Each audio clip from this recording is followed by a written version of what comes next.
segunda carta de Pedro, capítulo 1, do verso 1 até o 11. O texto diz assim: Simão Pedro, servo e apóstolo de Jesus, segunda carta de Pedro, diz assim: Simão Pedro, servo e apóstolo de Jesus Cristo, aquele que, mediante a justiça de nosso Deus e Salvador Jesus Cristo, receberam conosco uma fé genuína e valiosa. Graça e paz lhes serão multiplicadas, pelo pleno conhecimento de Deus e de Jesus, o nosso Senhor. Seu divino poder nos deu todas as coisas que necessitam para a vida e para a piedade, por meio do pleno conhecimento daquele que nos chamou para a sua própria glória e virtude. Por intermédio destas, Ele nos deu suas grandiosas promessas, para que por elas vocês se tornassem participantes da natureza divina, e fugissem da corrupção que há no mundo, causado pela cobiça. Por isso mesmo, empenhem-se para acrescentar à sua fé a virtude, o conhecimento, ao conhecimento o domínio próprio, ao domínio próprio a perseverança, e à perseverança a piedade, e à piedade a fraternidade, e à fraternidade o amor. Porque se essas qualidades existirem e estiverem crescendo em suas vidas, elas impedirão que vocês, no pleno conhecimento de nosso Senhor Jesus Cristo, sejam inoperantes e improdutivos. Todavia, se alguém não as tem, está cego, só vê o que está perto, esquecendo-se da purificação dos seus antigos pecados. Portanto, irmãos, empenhem-se ainda mais para consolidar o chamado e a eleição de vocês, pois se agirem dessa forma, jamais tropeçarão. E assim vocês estarão ricamente providos quando entrarem no reino de Deus, o reino eterno de nosso Senhor e Salvador Jesus Cristo. Eu li esse texto e eu gostaria de meditar nos irmãos nessa noite, diante de uma perspectiva em que nós vamos analisar quais são as identidades ou a identificação que nós fazemos com a nossa característica cristã. Eu gostaria de pensar qual é a identidade cristã que nós vivemos nos dias atuais. É indispensável nós pensarmos que essa identidade cristã, ela vai se somando às nossas características normais e com tudo aquilo que nós vivenciamos. Se na maioria das vezes você e eu se identifica ou tem um pai na vida em que ele é um pai diferente daquilo que nós gostaríamos de ter, nós identificamos ou crescemos com um pai mais severo, com um pai mais duro, um pai que nos pune, nós na maioria das vezes, ou psicologicamente, nós entendemos talvez que a nossa relação com Cristo é de um pai que está pronto a nos punir. Então a nossa identidade ela começa a ser alterada, e o grande problema é que essas alterações e essas modificações diante do contexto que nós vivemos, ele faz com que ele seja mudado e alterado muito rápido. As informações e os nossos contatos com outras culturas, nós absorvemos e trazemos tudo isso para o cristianismo. E na maioria das vezes nós vivemos um cristianismo diferente das perspectivas que Jesus está esperando, e nos identificamos com outras religiões e nós nem sabemos disso. E na maioria das vezes elas já estão dentro do cristianismo e nós estamos achando que estamos vivendo de fato um cristianismo que Jesus espera que a gente viva. Então, o que eu quero e o que eu pretendo dizer que no cristianismo primitivo nós também tínhamos uma diversidade de identidade. Nós não tínhamos uma igreja, como as pessoas imaginam, uma igreja puramente fora da realidade, que não se relacionava e não se envolvia com a sociedade à sua volta.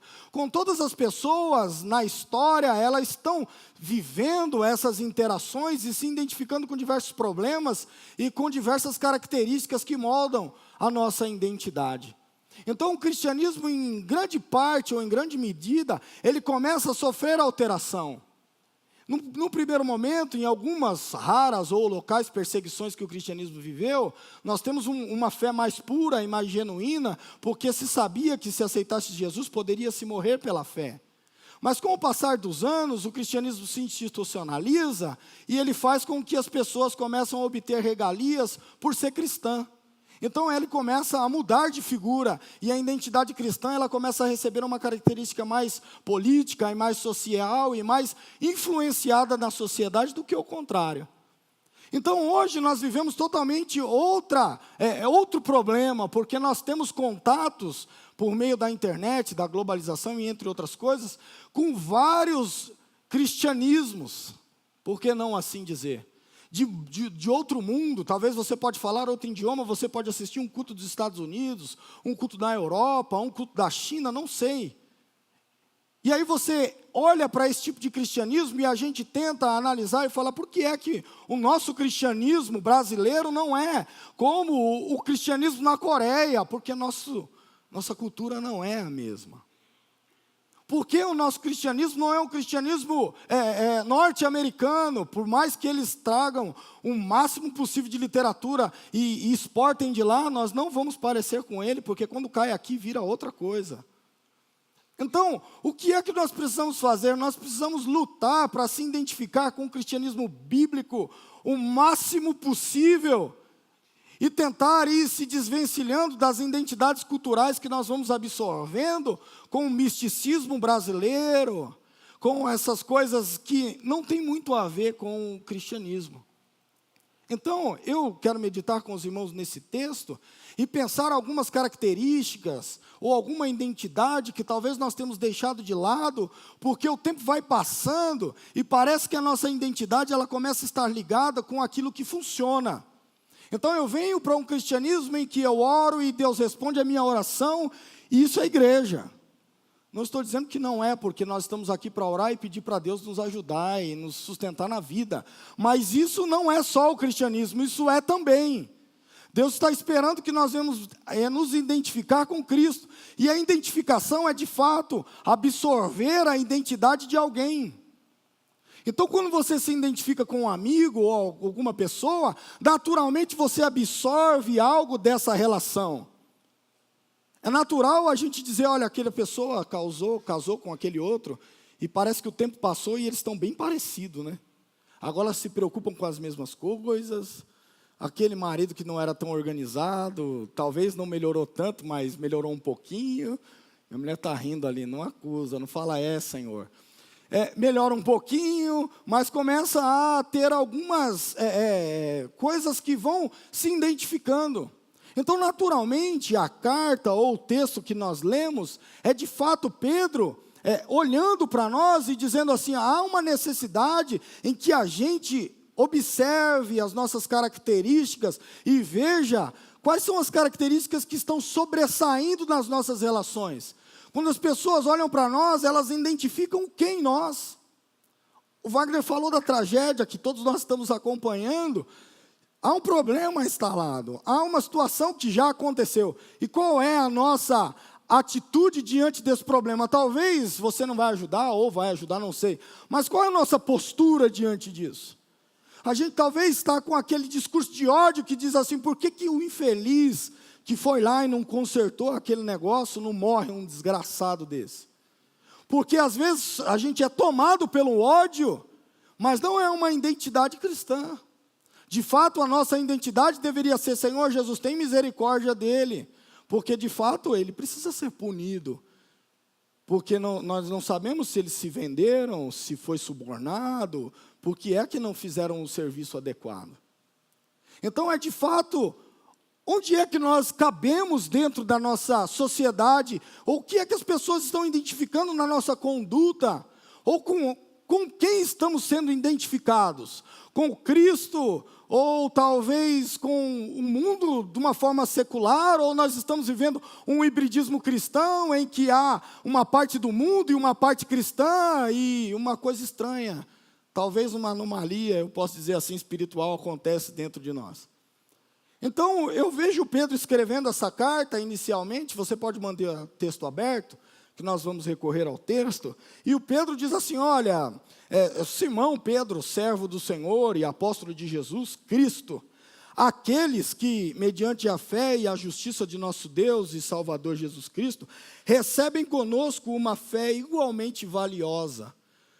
O apóstolo está fazendo só uma comparação de fato entre quem ele era, o Simão e o Pedro, e indispensável a gente perceber que há duas palavras e dois nomes da mesma pessoa que pode ser comparado.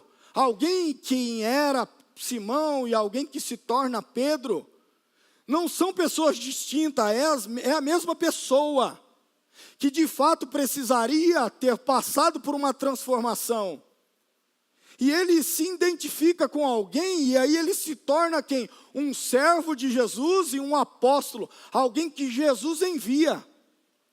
Então eu não posso passar por um texto e não perceber a identificação ou a distinção que o escritor faz, dizendo, olha, tem um Pedro aqui, que era um Simão, e que nós esperamos, ou talvez demorou um tanto de tempo para ele se tornar o Pedro, e posteriormente um servo e o enviado, que o apóstolo é de fato um enviado, de Jesus Cristo, alguém que vai representar Jesus Cristo. Então eu preciso levar em consideração no texto que nós vamos seguir, essa diferença e essa apropriação que ele faz da distinção entre, olha, era alguém que se transformou em outra pessoa. Aqueles que, como eu, receberam a justiça e a graça de uma fé que é igualmente valiosa. O apóstolo está aqui nivelando, diante da justiça de Deus, dizendo assim, olha, a nossa fé ela é igual. Não é porque há um apóstolo e um seguidor de Cristo, todos nós que estamos ouvindo e recebemos a fé, também ou igualmente valiosa, é para vocês que eu estou escrevendo. Se você ler a epístola é uma epístola universal.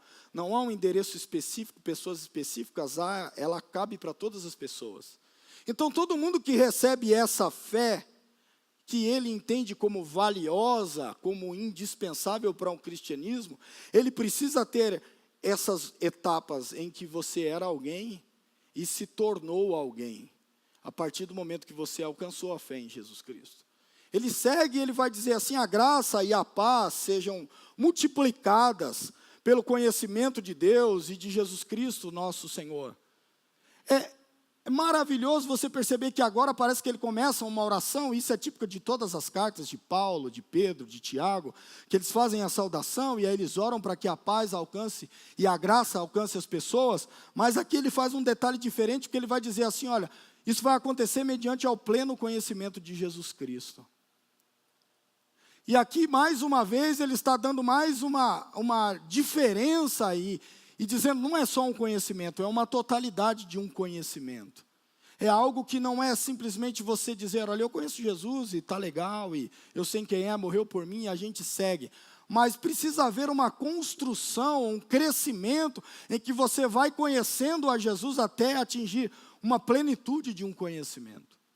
Então, não tem como eu passar por esse texto e não perceber que há uma ação divina diante do conhecimento que nós vamos adquirindo e crescendo na fé a partir do momento que se conhece a Cristo. Só que há diferenças e há alguns detalhes no texto que ele vai dizer que, olha, o seu divino poder deu para nós o que necessitamos para toda a vida. Então parece que começa a coisa ficar diferente. O Pedro está dizendo que o Senhor Jesus nos capacitou e o seu poder nos deu o que é necessário para a vida. E aí ele segue, e a piedade. Parece que há uma junção em que nós não podemos separar a vida da piedade. E parece que, infelizmente, nós fragmentamos a vida. E de verdade, hoje, o homem faz com que a vida seja vários pedacinhos, A gente não consegue juntar tudo. Mesmo que a gente é a mesma pessoa em todos os lugares, a gente não consegue mais ser a mesma pessoa em todos os lugares. A gente fragmenta e a gente é um profissional, e no profissional a gente é um cristão, que às vezes não tem relação com o profissional, e parece que a gente entra em casa e se torna outra pessoa, e aí no domingo à noite você vem e é outra pessoa.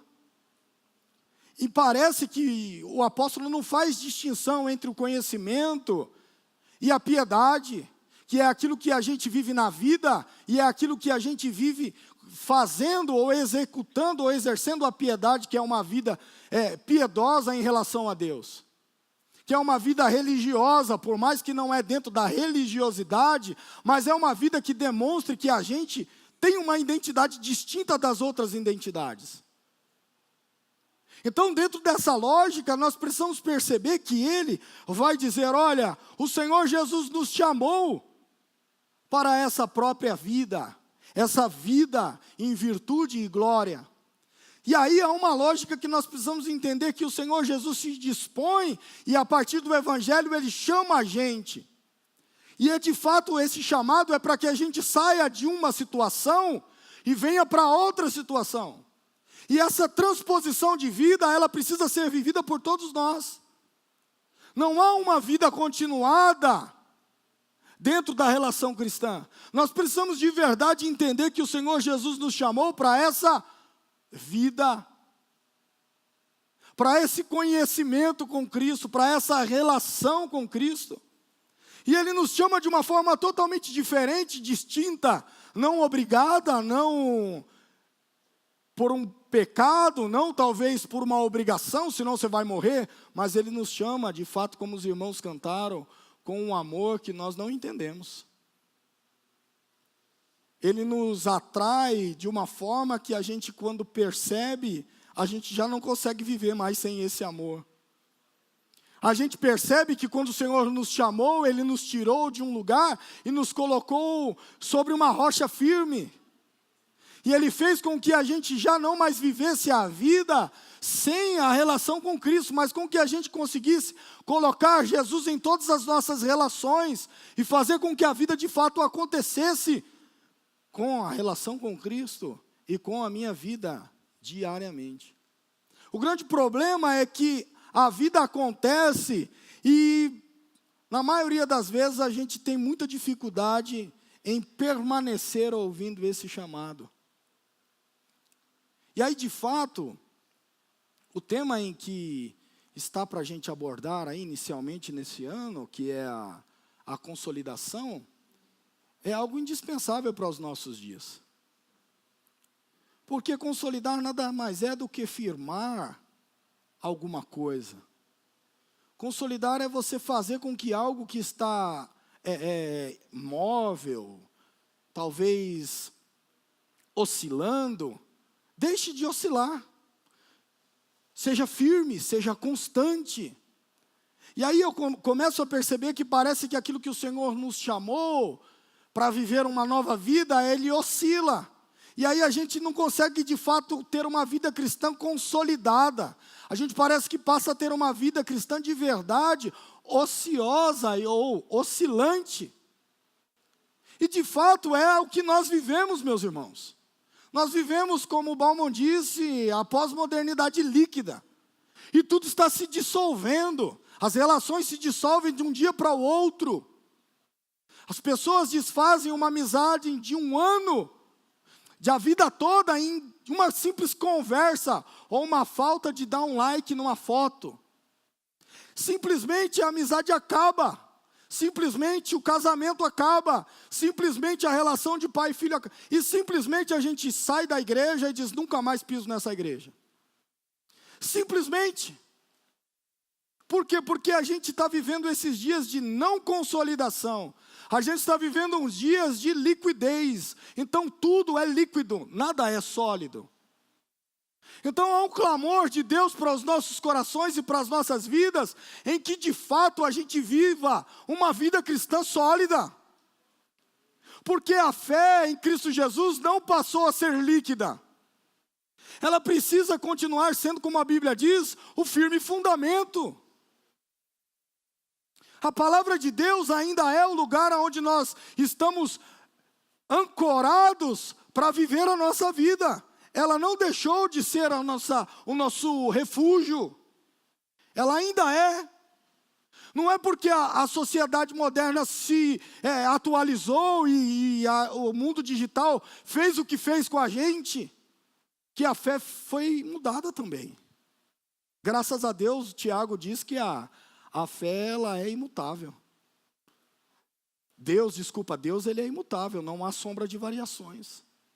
Então, por mais que nós vamos crescendo e tendo mutações ou se transformando, a fé em Deus, ela continua sendo imutável. E ela precisa continuar sendo imutável. Então eu olho para o texto e eu tenho que ver que Jesus nos chamou, e por meio desse chamado, Ele fez grandiosas e preciosas promessas. E essas promessas advindas do Evangelho, que é para que nós venhamos desfrutar, também se tornaram líquidas. E parece que a gente abandonou elas. E parece que a gente deixou elas de lado. Mas louvado seja Deus que nós ainda saímos dos nossos lares, estamos aqui, para que a presença de Deus não se esvaia do nosso meio. E a gente continue dizendo, olha, o Senhor está presente, e isso tenha solidez na nossa vida. E não passe, e daqui a pouco a gente diga, para que vamos à igreja mesmo? Não tem necessidade. Assim, porque por intermédio desse chamado, o Senhor Jesus espera que a gente tenha uma vida consolidada numa relação sólida. Numa vida em que a piedade e a nossa vida estejam as duas, ou todas elas, totalmente supridas pelo poder de Deus. O Senhor Jesus nos dá graça para a gente conquistar e ter as coisas que nós necessitamos para sobreviver, mas diante disso o que nós fazemos? Nós glorificamos a Deus. O que fizeram? Irmão, nós não podemos mais viver uma vida religiosa. Não é o que fizeram? A religiosidade é um problema. De fato, a religiosidade tem alguns problemas. Mas a religiosidade pode em algum momento ser saudável. Se você fizer religiosamente orações matutinas, se você fizer religiosamente orações diárias, se você fizer religiosamente, ou seja, todos os dias, de manhã, de tarde, de noite, ou só de noite, ou só de manhã, não sei, você pode ser que se torne um religioso. Você diga, de novo eu vou fazer essa oração nesse horário, mas isso vai lhe fazer um bem, que você vai dizer, olha, uma religiosidade sadia, ela pode transformar a vida do ser humano. O grande problema que Jesus criticava da religiosidade, era uma religiosidade de fachada, em que a aparência era uma, mas por dentro era outro. Então só permita que o Espírito Santo comece nos moldando de dentro para fora e faça religiosamente as suas orações, as suas leituras diárias e permita que Deus dê para nós uma vida piedosa. E que as pessoas percebam nos nossos comportamentos, vai ali um cristão cheio do Espírito Santo que se identifica com Cristo. Porque senão nós não vivemos uma vida sólida, mas ele não era crente, hoje nem parece mais. Por quê? Porque nós vivemos nessa vida de inconstância. E o nosso desejo é que Deus hoje de fato faça com que a nossa vida entre de fato numa constância com Ele. Talvez você já atingiu a vida que você queria, o conhecimento que você gostaria, mas não precisa crescer mais, mas só mantenha uma relação sadia com Cristo, para que o nome dEle seja glorificado nas nossas vidas. O que eu acho extraordinário é que ele vai dizer que dessas grandes promessas, para que por elas vocês se tornem participante da natureza divina. O texto mostra que o Senhor Jesus comunica para nós a sua natureza. E nós como cristãos, talvez você entrou aqui e não conhece, mas nós como cristãos, nós entendemos que o Espírito Santo habita em nós. Não habita em mim, mas habita na igreja, e essa habitação comunica da natureza divina. Indispensavelmente, ter a natureza divina implica em manifestar alguma coisa daquilo que é de Deus. É de fato a identidade étnica, quando você é de um determinado povo, você tem um pai, você tem uma mãe, que naturalmente você vai manifestar alguma coisa do seu pai ou da sua mãe. Que seja bom ou que seja ruim. Infelizmente, às vezes a gente manifesta mais coisa ruim do que boa. Mas as boas a gente herda também. Naturalmente. Talvez seja uma aparência física. Talvez você é bonito que nem seu pai, bonita que nem sua mãe, não sei. Mas algumas características a gente herda. Mas características de caráter também nós herdamos.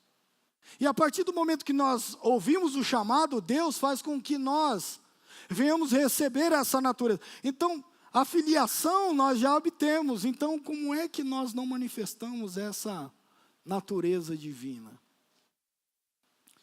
É para ser natural. É para fluir de dentro de nós. Essa, de fato, meus irmãos, eu vou confessar, essa é a minha maior angústia. É minha pessoal. Porque é que as coisas boas não atraem a gente naturalmente? Por que é que sacrificar a minha vida para ajudar alguém não me dá o lucro que eu gostaria que eu tivesse? Por que é que abrir mão de alguma coisa por Jesus Cristo não dá nada que nós gostaríamos que tivesse? E aí não atrai ninguém. Porque naturalmente, dessa hereditariedade que eu estou dizendo, o pai quer sempre que o filho seja melhor do que ele. E aí a gente causa um grande problema. Porque se o pai é pastor, ele não quer que o filho seja pastor de jeito nenhum. Quer que o meu filho sofra desse jeito, não. Não é? Se o pai é um bancário, ele fala, talvez essa vida é boa, mas eu acho que você podia ser outra coisa que seria melhor do que a minha. Nós não permitimos nem às vezes que eles escolham. Não, eu quero ser assim mesmo, pai, tá bom. É isso que eu escolhi para a minha vida. Tá tranquilo. Mas a gente às vezes nem quer isso. Então, meus irmãos, permita que as coisas aconteçam naturalmente e que Deus possa fazer a natureza dele brotar em nós. O grande problema é que eu, Renato, de fato, tenho muita dificuldade com isso. E eu gostaria que o amor de Deus pudesse alcançar a minha vida e que a natureza divina sobrepujasse a minha natureza humana e eu fosse capaz de manifestar com graça e com poder toda a natureza divina de Deus. O grande problema é que a gente às vezes recebe isso e o texto vai dizer, a gente precisa receber e ser participante disso, para que só para fugir da corrupção que há no mundo. E para a gente não viver essa vida de cobiça. Perceba que a gente consegue enfiar hoje dentro do cristianismo um relativismo cristão e uma vida secular. E a gente consegue de fato viver assim.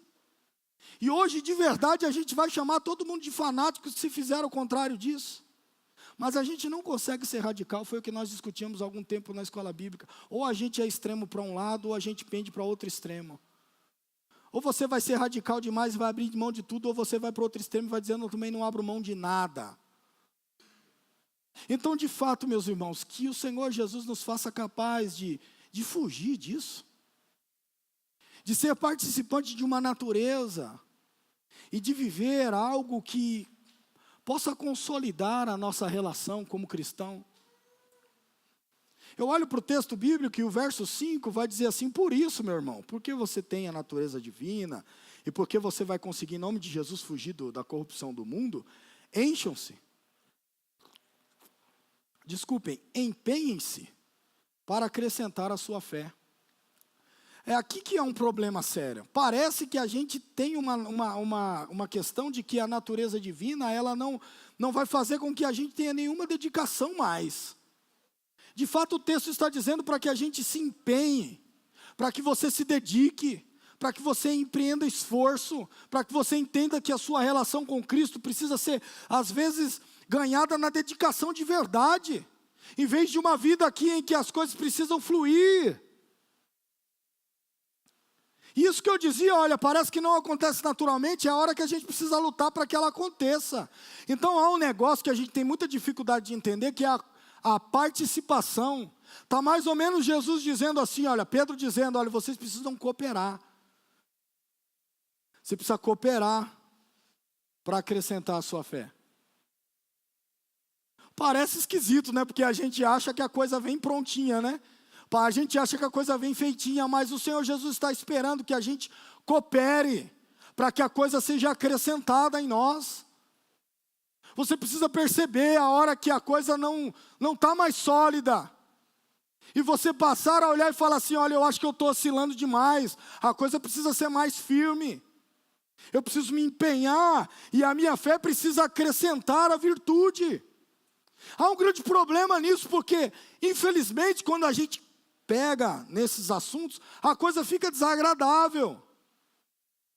O tema é desagradável. A palavra também é desagradável, de fato, meus irmãos. Fiquei alguns dias procurando uma coisinha mais agradável. Um teminha para mim que seria muito mais gostoso de pregar e fácil talvez. Mas é o que eu de verdade preciso, é não manter a minha fé sem empenhar para que algo aconteça. Para que eu tenha uma vida estável espiritualmente falando.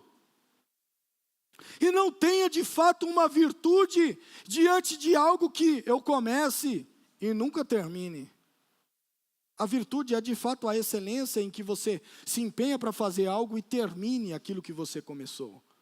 Quantos de nós começamos o ministério da igreja e paramos? Quantos de nós começamos um curso e paramos? Quantos de nós dizemos, hoje eu estou disponível, aí amanhã você já não está mais disponível? Quantos de nós não temos essa virtude de dizer, eu vou manter isso daqui, olha.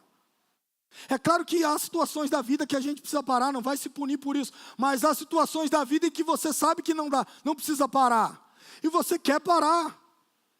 Então, some a fé e a virtude, pegue a solidez da nossa relação com Cristo e mantenha-se sendo usado por Deus, meus irmãos. Em detrimento das dificuldades da vida, que ela não afete a nossa relação com Deus, mas pelo contrário, que ela edifique a nossa fé.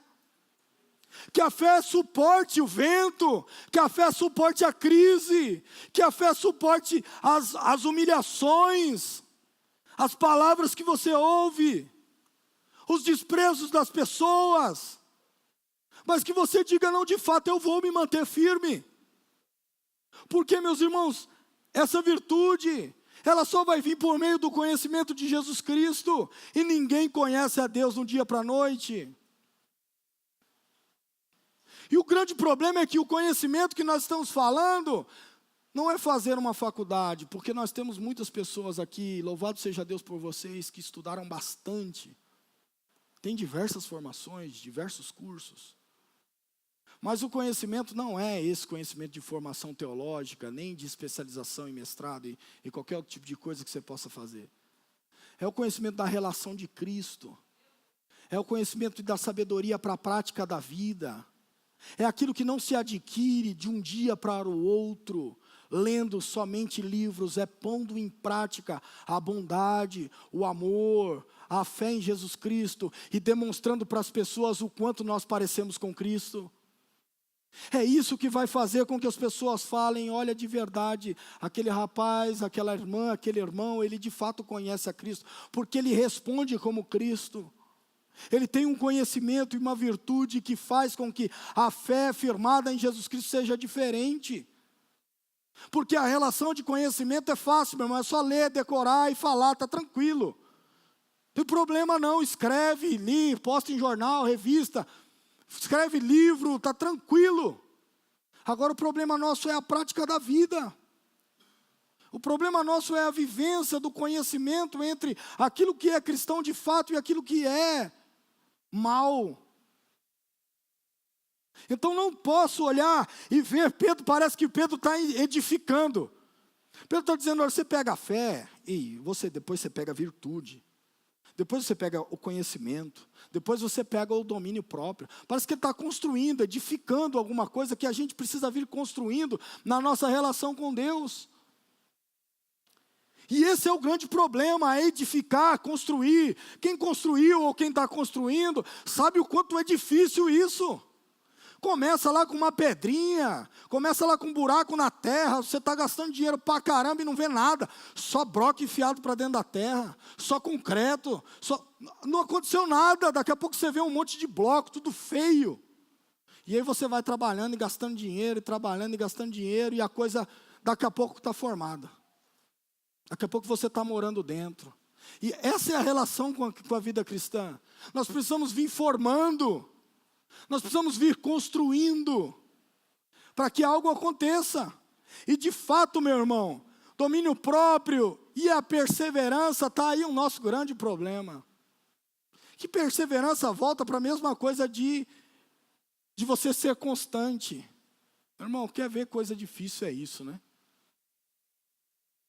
Quem pode dizer, desculpem, quem pode dizer assim, eu sou perseverante até hoje, do jeito que eu comecei eu estou ainda, firme e forte, não perdi um culto de oração. A gente não é, mano. A gente ramelou no meio da missão, né? Desculpa a palavra. A gente escorregou aí no meio do caminho e talvez a gente não conseguiu fazer aquilo que nós deveríamos fazer, porque às vezes você de fato precisa se formar e você diz assim, olha, eu preciso de 4 anos para me formar. Você vai lá, se forma, mas quando você termina de formar, você não consegue voltar mais. Não é? Porque agora os hábitos são outros, a vida é outra, mudou, passou 4 anos, meu irmão, você acha que eu vou voltar para o culto? Estou 4 anos sem vir, toca a vida sem vir, né? É o grande problema. Não, eu estou 4 anos sem ler a Bíblia, meu irmão. Hoje é a oportunidade de você voltar. Eu estou 4 anos sem vir no culto, meu irmão. Não importa quanto tempo voltou. A oportunidade da gente voltar a perseverar é hoje. Deus nos deu o privilégio de estarmos aqui e recomeçarmos. O grande problema é que a gente às vezes fica pesando. Meu irmão, hoje eu vou. Tudo bem, eu tenho um grande problema com isso, e todos nós temos, porque a gente diz assim, começo de ano é sempre assim, né? Eu vou emagrecer, aí vai para a academia, 2 meses, abandona. Eu vou estudar, eu vou para o culto de quinta, aí vai para o culto de quinta, 2 meses, diminui. Até um tempo atrás eu tinha problema com isso, hoje eu não tenho problema mais, eu digo para você, venha tentar, vai tentar, se não conseguir, ano que vem você tenta de novo, não tem problema, continue pelo menos tentando. Se você se virar o ano e você falar, despertou a consciência, é a hora de você começar a tentar. Ninguém disse que se você tentasse, você não ia parar nunca mais. Mas você precisa voltar, pelo menos tentar, a ser perseverante, meu irmão. Você precisa pelo menos tentar a ter uma fé firmada, meu irmão, em nome de Jesus. A gente precisa pelo menos tentar a ter as nossas velhas práticas, em que nós enchíamos a agenda como essa, de tanto escrever. Escrever o quê? O que vinha na cabeça. Não tinha teologia, não tinha nada, mas escrevia, porque estava lendo. Então, meus irmãos, quem dera ao Senhor Jesus nesta noite, me enchesse de graça, e eu pretendesse ter uma vida estável na presença de Deus. Uma vida perseverante na presença de Deus. Uma vida em que o Senhor Jesus olhasse para mim, de fato, como o irmão Gerson disse, está feliz com Jesus? Jesus está feliz com o irmão? Jesus estivesse feliz comigo hoje, Gerson. De verdade, que isso pudesse ser algo maravilhoso, porque a Bíblia vai dizer que é a alegria do Senhor que é a nossa força. E que essa alegria nos mantenha forte, mas que eu tenha a capacidade de tentar, pelo menos, manter Jesus alegre. Porque a perseverança, ela precisa se unir à piedade, e a piedade à fraternidade. A fraternidade, aqui o texto vai chamar isso aqui de amor fraterno. De fato é a relação com os irmãos.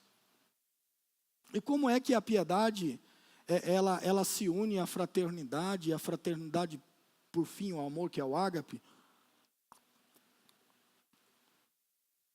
É de verdade, é isso que nós estamos aqui pregando.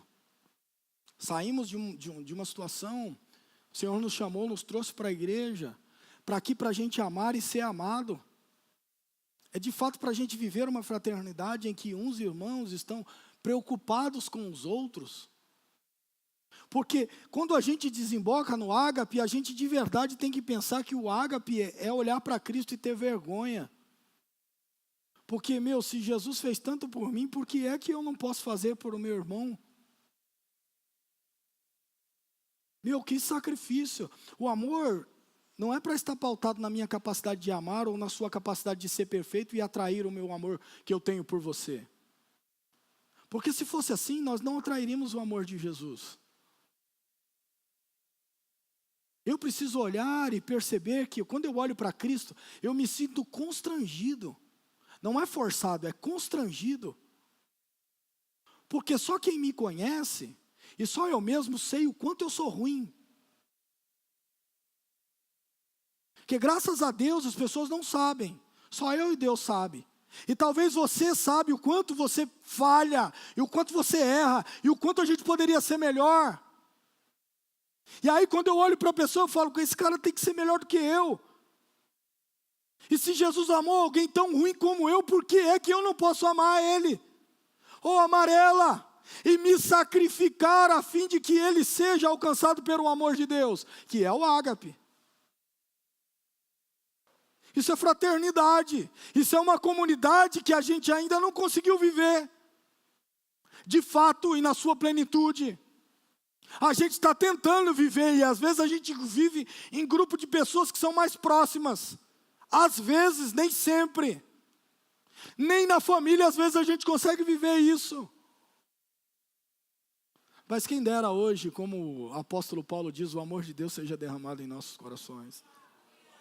E que eu seja capaz de vencer as barreiras de diferença, talvez porque você é mais rico, o outro é mais pobre, você é mais bonito, o outro é mais feio, você é branco, o outro é preto. A gente vença todas essas barreiras. Talvez porque alguém fala melhor, outro fala pior. E a gente vença tudo isso. E eu seja capaz de entender que o amor de Deus é para nós. O amor de Deus é para ser vivido. Deus não vai se materializar aqui e fazer o que é para a gente fazer. De fato, Deus não vai fazer isso. O que é para você fazer, você que tem a natureza divina, faça como se fosse Cristo. Porque a Bíblia diz que a igreja é o corpo de Cristo. Então, o que o corpo de Cristo faria é você que tem que fazer. De fato, por quê? O verso 8 diz assim, porque se essas qualidades existirem, e estiverem crescendo em suas vidas, elas impedirão que vocês, no pleno conhecimento de nosso Senhor Jesus Cristo, seja inoperante e improdutivo. Aqui eu fiquei intrigado com esse texto. Porque eu falei assim, Deus, pelo amor de Deus, que negócio que é esse? Você olha para o texto e fala assim, Deus, vai citar todas essas qualidades, você fala, peraí, há alguns lampejinhos dessas qualidades, assim, talvez em mim. Você vai dizer, isso aqui mais ou menos, perseverança, algumas coisas, domínio próprio, depende se tocar na ferida, e a gente vai aqui, amor fraterno, com meia dúzia. Aí ele está dizendo, olha, se essas qualidades existirem e estiverem crescendo em sua vida, elas impedirão que você, no pleno conhecimento de Jesus Cristo, seja improdutivo e inoperante. Aí se a gente falar, se essas coisas não estão crescendo em nós, é porque nós estamos de fato improdutivos e inoperantes. Aqui é um problema, porque você vai dizer, como é que a natureza de Deus cabe em algum lugar em que ela não tenha influência? Como é que ela entra em algum lugar e não transforma o lugar em que ela está? Fernando pregou algum tempo atrás sobre o rio, né? O rio de Deus, onde ele vai passando e vai gerando vida. E vai transformando por onde passa. E se a gente fizer a metáfora do vaso, onde a água é derramada em nós, como é que a água é derramada em nós e não modifica? É de fato algo que precisa bater dentro da gente. É de fato algo que precisa assim, dar um chacoalhão na gente e perguntar assim, de fato, meus irmãos, você está sendo improdutivo e inoperante? De fato, as nossas vidas ou a nossa identidade estão nessa identidade que ela está líquida, em que você é cristão e quer ser inoperante. Não existe vida cristã inoperante, meu irmão, improdutiva. Nós temos a plenitude da vida dentro da natureza divina que está na igreja. E como é que não há vida? E como é que não produz? De fato, a plenitude do Senhor, e o que mais me deixa chocado com esse texto é que ele vai dizer assim, no pleno conhecimento de Cristo, você pode ser inoperante, improdutivo. É de fato um conhecimento que não transformou a gente. É de fato um conhecimento que na prática não serviu para nada. É de fato ter todos os detalhes de Cristo ao pé da letra e na vida não ser produtivo e não ser operante.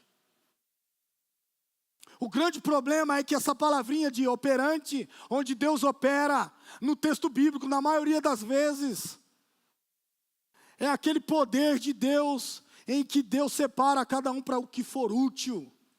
É a distribuição dos dons de Deus na igreja. É a manifestação de fato do poder de Deus, em que se manifesta e faz cura, e realiza coisas extraordinárias. E aí eu não posso olhar e dizer, Senhor Jesus, eu estou inoperante, improdutivo. Precisa acontecer em nós hoje, em nome de Jesus, uma insatisfação espiritual, a fim de que você esteja insatisfeito com a sua condição, e diga, Senhor, eu quero produzir, eu quero em nome de Jesus ser operante. Eu não estou satisfeito com a minha vida inconstante, líquida. A gente precisa permitir que o Espírito Santo, meus irmãos, hoje, faça algo extraordinário em nós. E que você não saia daqui dizendo assim, meu irmão, olha, Deus hoje de fato para mim não mudou foi nada. Não, Deus de fato hoje quer transformar as nossas vidas. E pelos menos te olhar e te deixar indignado. Para que você fale assim, minha vida não pode continuar desse jeito. Ninguém vai ficar todo dia dizendo assim, você olha, precisa mudar. Eu não vou lá ligar, mandar mensagem, oh, vai se transformar, hein? Você vai me bloquear no seu WhatsApp. Oh, vai se converter, hein? É igual aqueles outros, já leu a Bíblia hoje? Você vai me bloquear, com certeza. Mas o Espírito Santo de Deus hoje está fazendo conosco algo simples. Simples. Nos convidando a ficar insatisfeito com a nossa vida espiritual. Fazendo só com que você faça uma análise básica. E diga assim, Senhor, olha, eu não acredito que eu, no pleno conhecimento de Jesus que eu obtenho, desde que eu era criança, lá na Assembleia, eu hoje tenho esse conhecimento e estou improdutivo e inoperante. De fato, meus irmãos, Deus vai produzir em nós, em nome de Jesus. De fato, Deus quer mudar as nossas vidas, meus irmãos. E de fato, Deus quer fazer com que a gente se identifique e consolide as nossas vidas espirituais. E não viva mais com uma vida espiritual, desculpe a palavra, desleixada.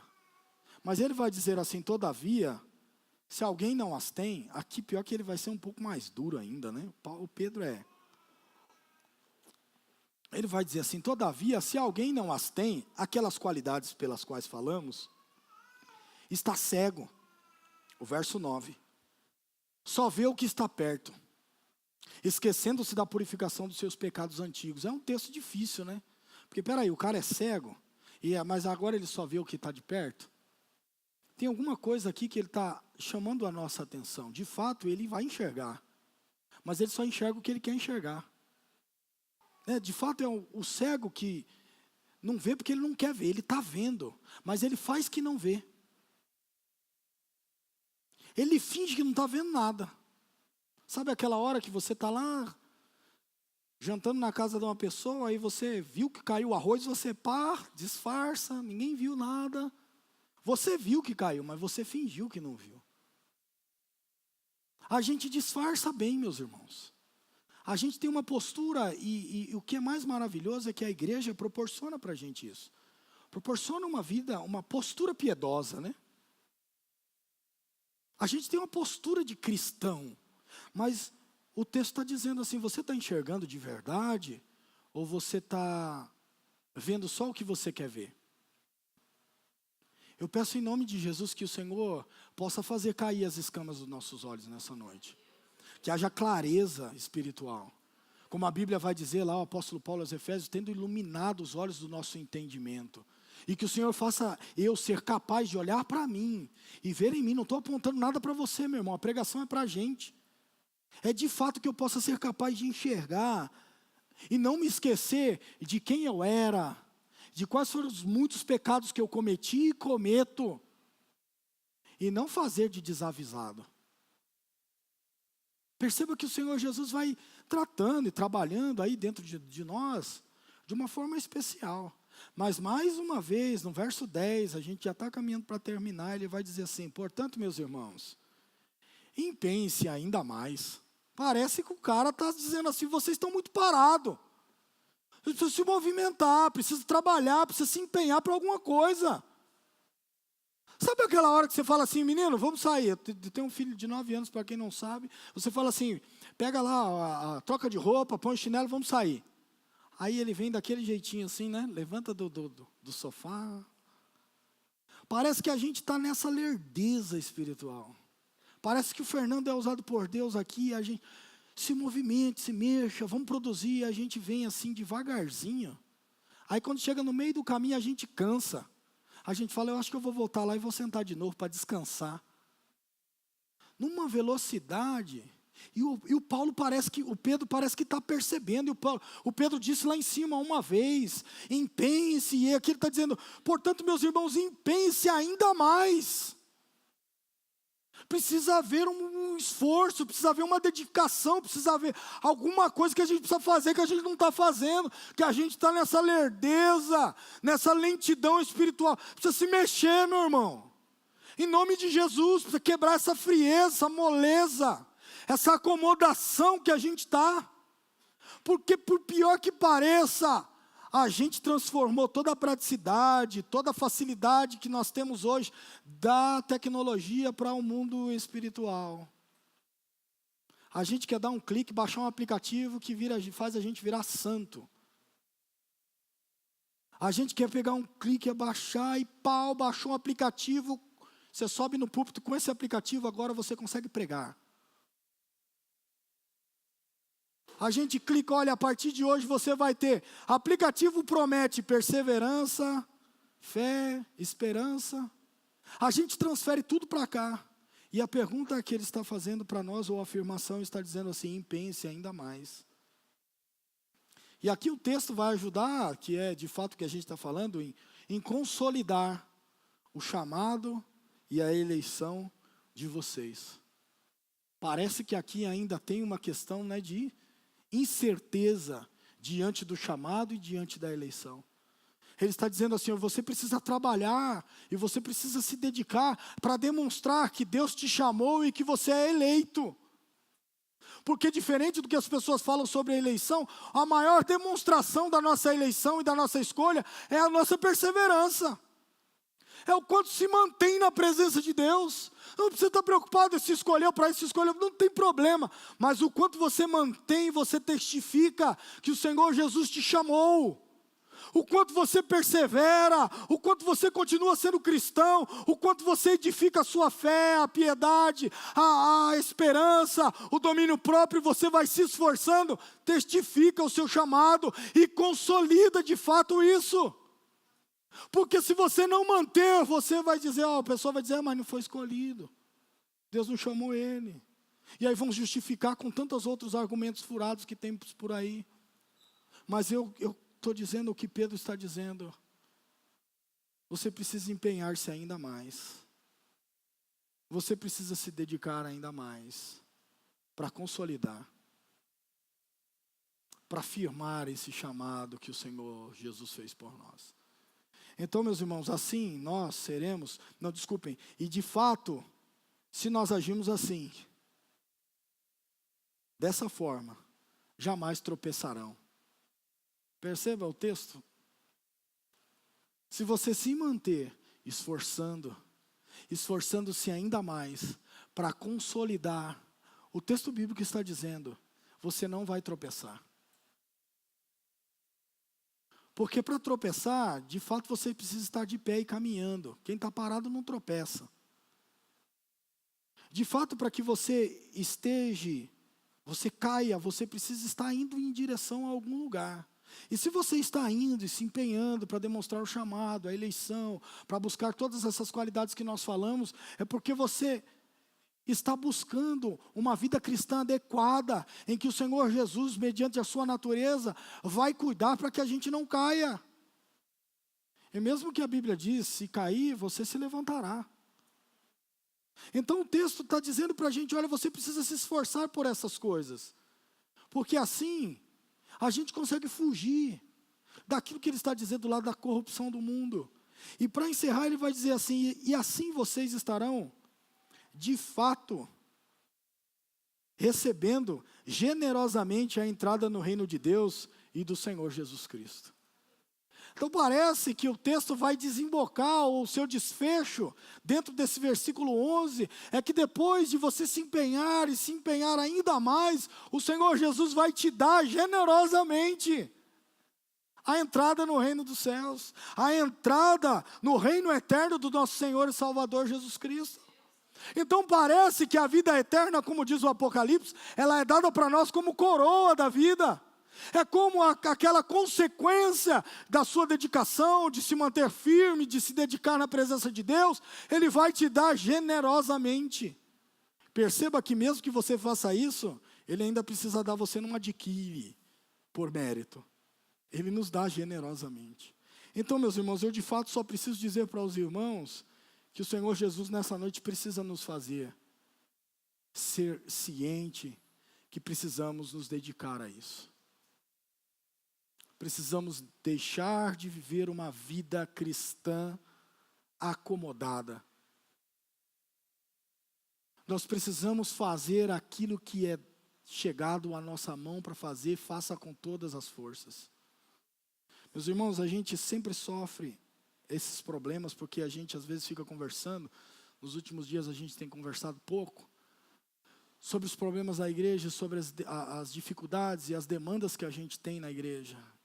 E parece que é uma conversa eterna de uma ausência infinita de mão de obra para trabalhar na igreja. Parece que é um serviço que você está cavando para achar água e você cava 1 metro e parece que aquele metro não virou nada. Parece que você está cavando e estão jogando de volta. Parece que a gente vai indo e no fim a gente não está indo, a gente está voltando. Parece o discurso da Dilma, porque nem ganha nem perde, mas ganhando e perde. Fica aquela coisa que não sabe nem o que está acontecendo. Vai para frente, para trás, e não chega a lugar nenhum. Então, quem dera, meus irmãos, nessa noite Deus pudesse fazer com que a gente consolidasse a nossa relação com Cristo. Com que a gente se identificasse com a nossa igreja. Eu acho que o maior problema hoje de improdutividade está de fato aí. A gente mudou de uma igreja para outra. Eu também mudei, meus irmãos, de uma igreja para outra. Eu não estou dizendo que eu nasci aqui, não. Se o Fernando fosse meu pastor desde criança, ele era um pouquinho mais velho. Não que ele seja novo, né? Mas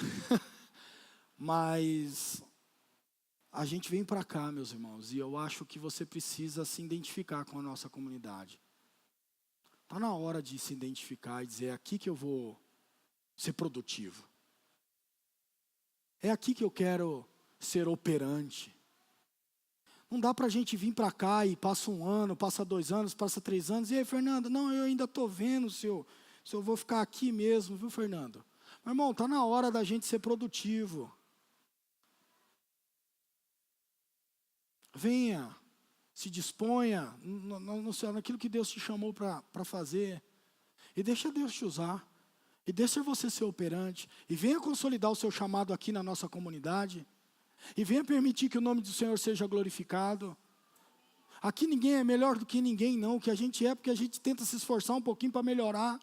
Venha se esforçar junto com a gente e melhorar um pouquinho. E o nome de Deus ser glorificado. Eu peço a Deus que, de fato, meu irmão, saia daqui hoje, cada um de nós saímos daqui hoje, indignados. Que você olhe no espelho e você diga assim, minha vida espiritual precisa ser outra. Eu preciso me identificar com Cristo. Eu preciso ter a identidade da minha comunidade.